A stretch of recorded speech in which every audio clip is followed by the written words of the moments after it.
December 7, 1941. A Sunday morning in Hawaii that would forever be etched into history. More than 2,300 Americans will lose their lives in a surprise strike that stunned a nation. What began as a hidden plan in the Japanese Empire's war rooms became the spark that brought the United States into the deadliest conflict the world had ever seen.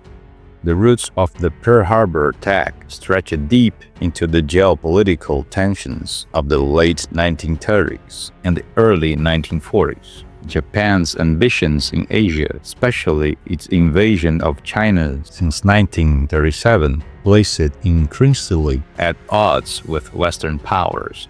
The United States, alarmed by Japan's expansionism, had by 1941 imposed embargoes on oil, steel, and other vital materials, sending a clear signal of economic and political resistance.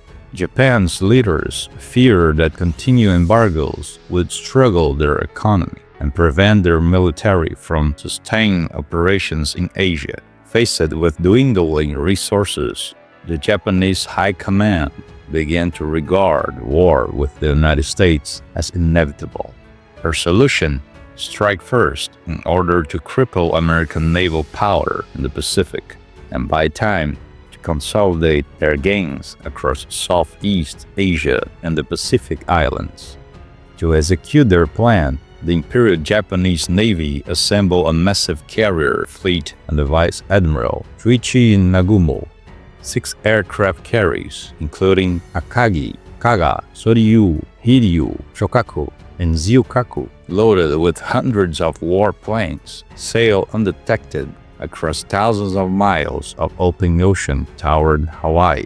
Their objective was precise: conduct a surprise aerial attack on the U.S. Pacific Fleet stationed at Pearl Harbor on Oahu Island, Hawaii.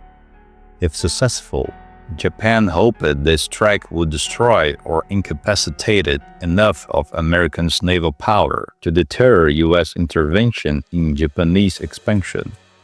On the morning of December 7, 1941, just before 7:48 a.m. local time, the first wave of 177 Japanese aircraft roared out for carries, cruising north of Hawaii, unseen and unsuspected.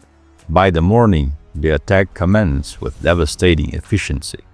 The first wave of Japanese planes descended upon Pearl Harbor. Their initial targets were the U.S. Army and Marine Corps airfields, where fighter planes sat in tight rows, vulnerable and unready to respond.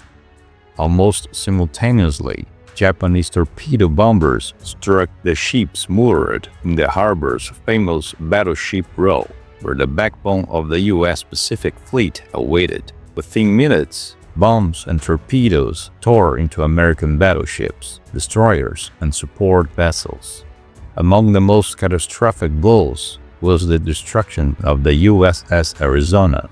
At approximately 8:10 a.m., a bomb penetrated her forward magazine, triggering a massive explosion that ripped the ship apart and sent plumes of water and smoke into the sky.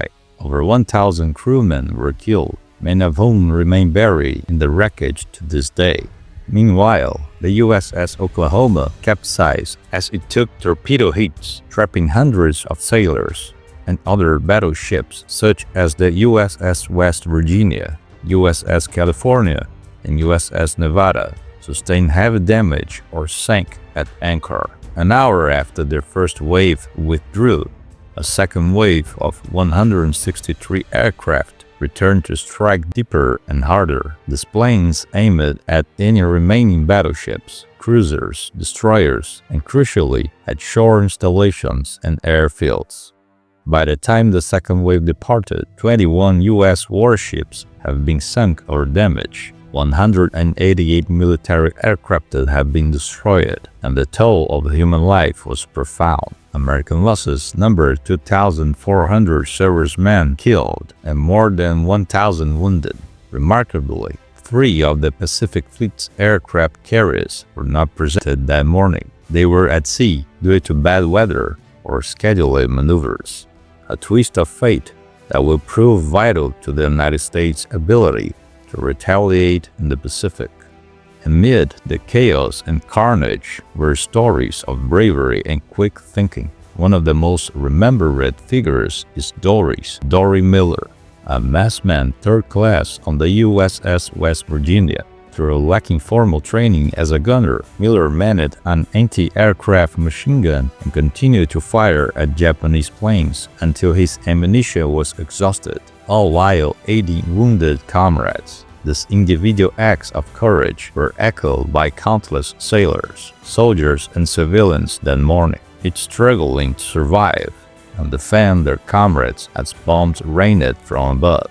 The physical damage inflicted on Pearl Harbor was immense, but paradoxical in its strategic implications.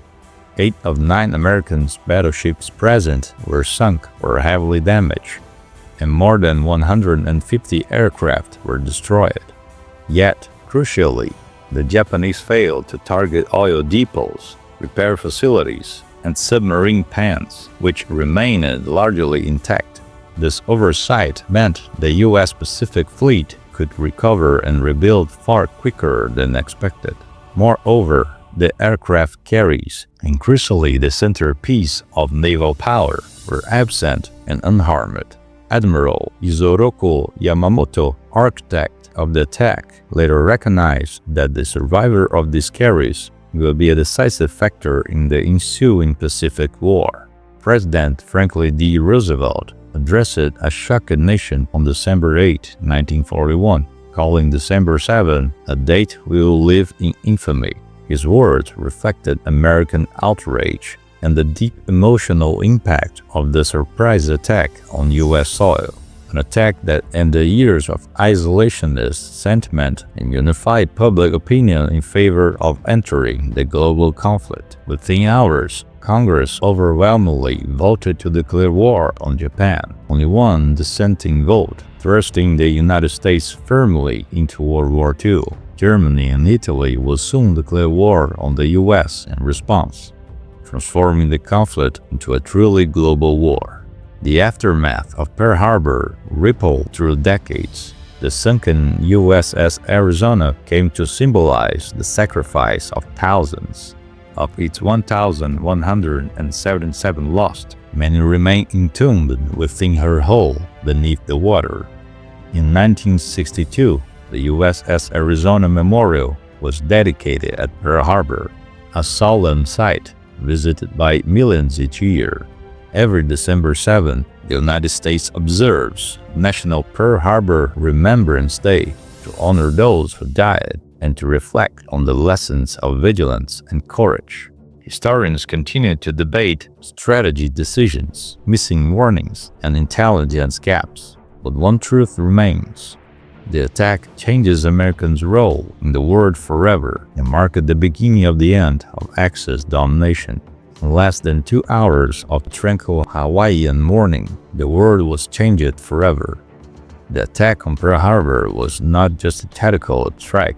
It was the catalyst that turned a distant war into a direct American commitment to global freedom and security. From the ashes of destruction arose unmatched resolve. A nation mobilized, alliances forged, and battles fought across oceans and continents. That Sunday morning lives on not only in history books, but in the memory of all who value freedom and honor the cost at which it's preserved.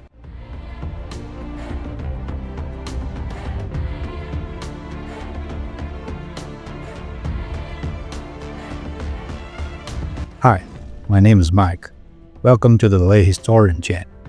If you like the content, please subscribe and hit the like button. Thank you for watching, and I'll see you in the next video.